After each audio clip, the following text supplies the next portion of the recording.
Welcome back. My name is Evan and I am a freelance videographer based out of Arizona.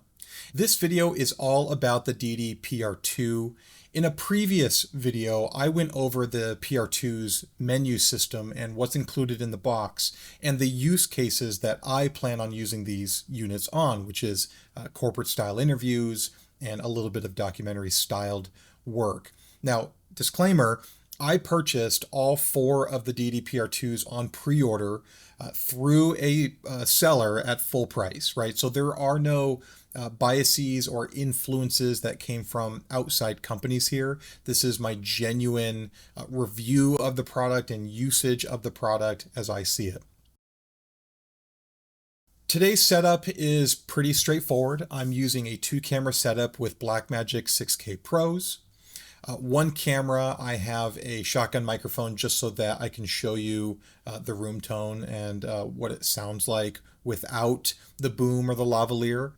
And then for lighting, I am using the Nanlite 300B Mark II, going through a 60-inch softbox. I do end up putting a grid on it to kind of control some of that light spill.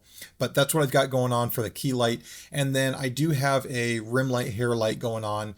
Behind the talent is going to be the Lightstorm 60X, and that's made by Aperture. For audio, we're comparing a shotgun microphone, a boom microphone. This is the Rode NTG2, and it's going into a Zoom F3. And then I am also, of course, using the Deity PR2. By the way, the voiceover you're listening to right now is all recorded through the Deity PR2 using the included W.Lav Pro that you get with the kit. So if anything, you can make your judgments based off of more of this quieter office narrative that I'm doing right now. This shoot was a challenge. I have been to this office before, and the challenge was present back then, and it is there today as well. And the challenge is the air conditioning unit is not able to be shut off. It is always running, it is quite loud, and it is quite close to where we have to film.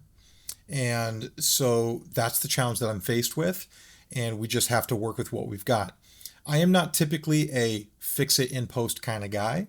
But if the situation presents itself and that's my only option, then that's what we have to do. And that is what I had to do on this shoot. So the first thing I'm going to do is play some audio from the shotgun microphone that's on my camera, the one that's right next to me. And that way you can kind of hear just what kind of noises and situation we were in. When we worked with them, we gave them the systems, the tools, the techniques, and the measurables so that their team became a self-managing team. And the entrepreneurial CEO was able to elevate and look into the future on the strategy and drive the enterprise value and get out of the day-to-day operations. And the client was aware of this. I mean, every time I shoot here, the air conditioning is kind of the main issue. And we've tested things like sound blankets and some other solutions, but really it's just a matter of how to get as much of that background not recorded during the production, and then fixing whatever we can fix in post-production. Traditionally, I do default to liking boom microphones more. A quality boom microphone will sound rich and full and make people sound as true as they do in person.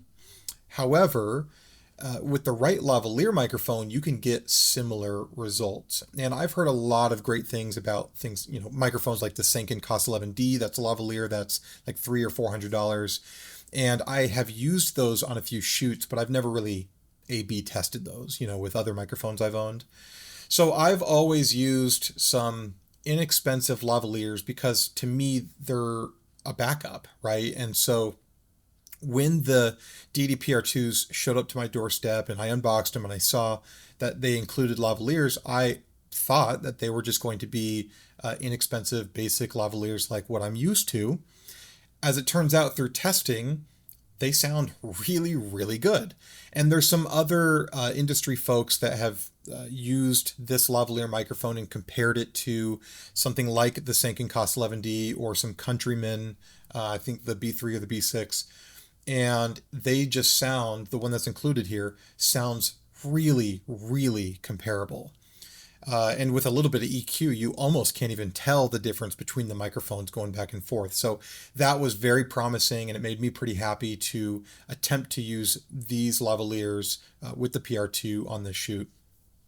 And spoiler alert, it did sound really, really good. So let's go ahead and take a quick listen to what the boom microphone is picking up, both in terms of the talent's voice and then that background noise.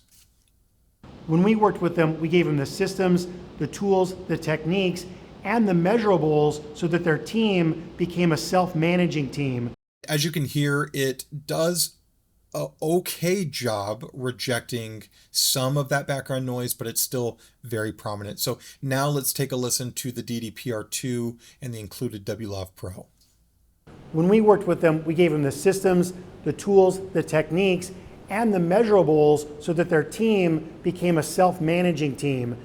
And lavaliers are known to reject better than a boom microphone. Obviously, it always depends on the specific microphone that you're using, but I think that sounded a lot cleaner.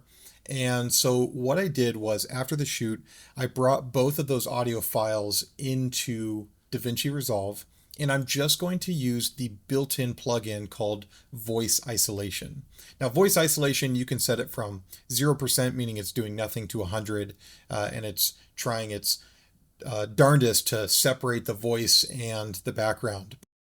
I found that 20 to 30% is the range I usually will stick to.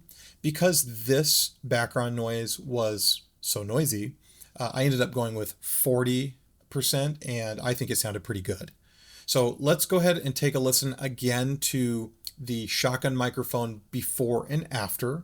When we worked with them, we gave them the systems, the tools, the techniques, and the measurables so that their team became a self-managing team. When we worked with them, we gave them the systems, the tools, the techniques, and the measurables so that their team became a self-managing team.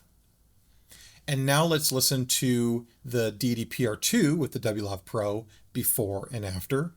When we worked with them, we gave them the systems, the tools, the techniques, and the measurables so that their team became a self-managing team. When we worked with them, we gave them the systems, the tools, the techniques, and the measurables so that their team became a self-managing team. And finally, let's just take a listen to the finished product, both the boom microphone side by side with the W.Lav Pro into the Deity PR2. When we worked with them, we gave them the systems, the tools, the techniques, and the measurables so that their team became a self-managing team. When we worked with them, we gave them the systems, the tools, the techniques, and the measurables so that their team became a self-managing team. I don't know about you, but I think the lavalier is the one that we should go with on this shoot. It sounds really good. The voice sounds still true to me. There's not a lot of distortion after doing that background noise reduction. And so I'm pretty happy with how that sounds overall.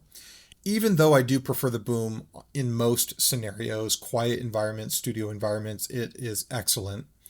And I also like it when I want to hear some of the background noise, right? If you wanted somebody to sound like they are in their environment, then it's also a really great choice because their voice sounds good and some of that background is getting picked up.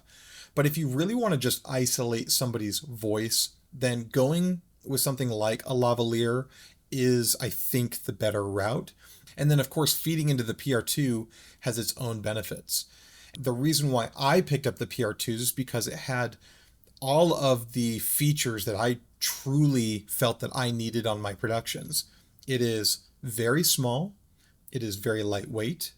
The buttons are lockable so that somebody doesn't accidentally stop the recording or turn off the device. The battery life is fantastic. It's got like 30 plus hours on a full charge.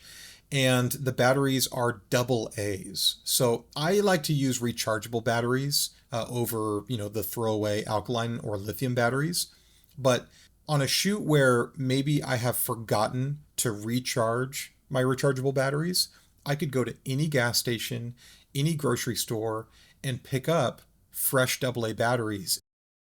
Lastly, I wanted something that worked even better in my workflow and made me more efficient, more quick. The TC1, which is Deity's timecode box, is the timecode box that I use on all of my cameras. So I own 3 TC1 boxes, and I love using them. They work fantastic. And the PR2s were developed after the TC1, and Deity was able to put the technology inside so that if they're all on and within a relatively close distance of each other, like several feet, I don't know what the actual range is, but I always keep things on the cart within a few feet of each other. And if they're all turned on and within the same group assignment, then from one TC1 box, whichever is set as the master, you can hit synchronize, and all of the TC1s and all of the PR2s will synchronize timecode. And so I don't have to individually jam each and every recorder, which I make it sound like a big deal. It's kind of a first world problem. It's not that difficult. It doesn't take a ton of time. But the fact that from one button press, all of the devices are in sync, and you can see that because they will flash an LED. And once that LED light starts flashing, then you know that it received the signal. That is a huge time saver. And just in general, I like devices that just make my life easier, right? So anyways, if you have found any sort of value from this video, I would really appreciate liking and subscribing. Also, comments on videos not only allow me to reach a broader audience, but it also gives me some insider information on what is helpful. So if you have questions about anything, whether it be a specific device or how I operate my business here in Arizona, throwing questions like that allows me to answer your comment in the comments, but then also potentially make a video if the topic I think kind of deserves more focus. So feel free to leave a comment and like the video and subscribe if you want to see more behind the scenes content similar to this, and we will catch you on the next one. Thanks so much.